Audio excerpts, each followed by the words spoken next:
عبادت اور محبت میں سچی خوشی تب ملتی ہے جب دل منافقت سے پاک ہو۔ تم سجدوں کو نہیں چنتے بلکہ تمہیں سجدوں کے لیے چن لیا جاتا ہے۔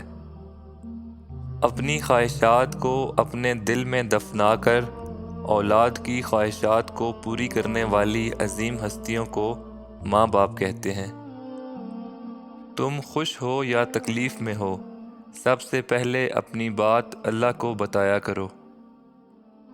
جب معاملات ٹھیک نہ ہو رہے ہوں تو پریشان مت ہوں۔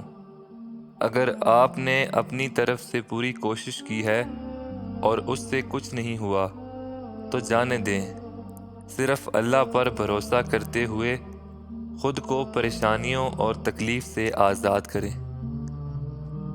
انسان کی فطرت ہے وہ کسی بھی چیز کی دو بار قدر کرتا ہے، ملنے سے پہلے اور کھو دینے کے بعد۔ صرف قربانی کا جانور ہی بے عیب ہونا ضروری نہیں، جس مال سے خریدا جائے اس کا بھی پاک ہونا ضروری ہے۔ بہترین زندگی جینے کے لیے اس حقیقت کو تسلیم کرنا پڑتا ہے کہ سب کو سب کچھ نہیں مل سکتا۔ کائنات کا پہلا گناہ نہ شرک تھا نہ کفر، پہلا گناہ تھا میں اس سے بہتر ہوں۔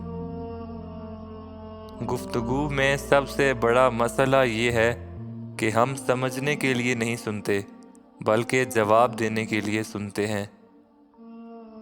بارش میں اتنی بوندیں نہیں برستی جتنی سجدے میں سر رکھنے سے رحمتیں برستی ہیں۔ غلطی پر ساتھ چھوڑنے والے بہت مل جاتے ہیں، لیکن غلطی پر سمجھا کر ساتھ نبھانے والے بہت کم ملتے ہیں۔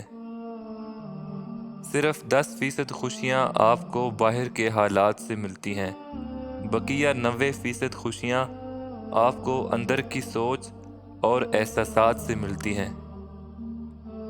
زندگی میں اگر محبت کرنے کا اتفاق ہو تو عاجز لوگوں سے کریں، کیونکہ عاجز لوگ تکلیف نہیں دیتے بلکہ محبت کے بدلے عشق کرتے ہیں۔ جو ساتھ ہے اس کی قدر نہیں، جو دور ہے اس کی تلاش ہے۔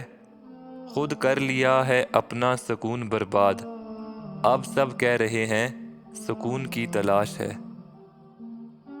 غم پر اتنے آنسو نہ بہاؤ کہ خوشی پر 2 آنسو بھی نہ گر سکیں۔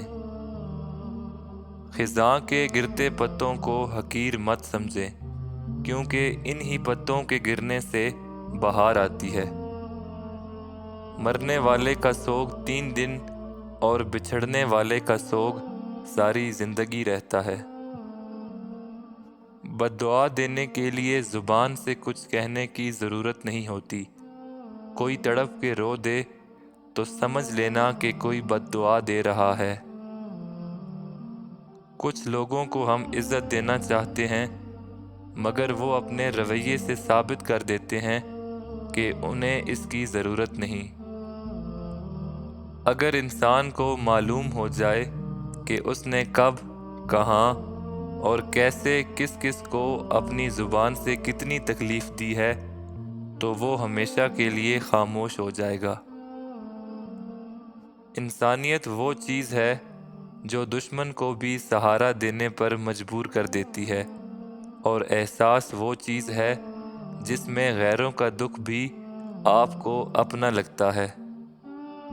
جن لوگوں نے آپ کو دکھ دیے ان کو بھلا دیں، لیکن جو انہوں نے سبق دیے ان کو ہمیشہ یاد رکھیں۔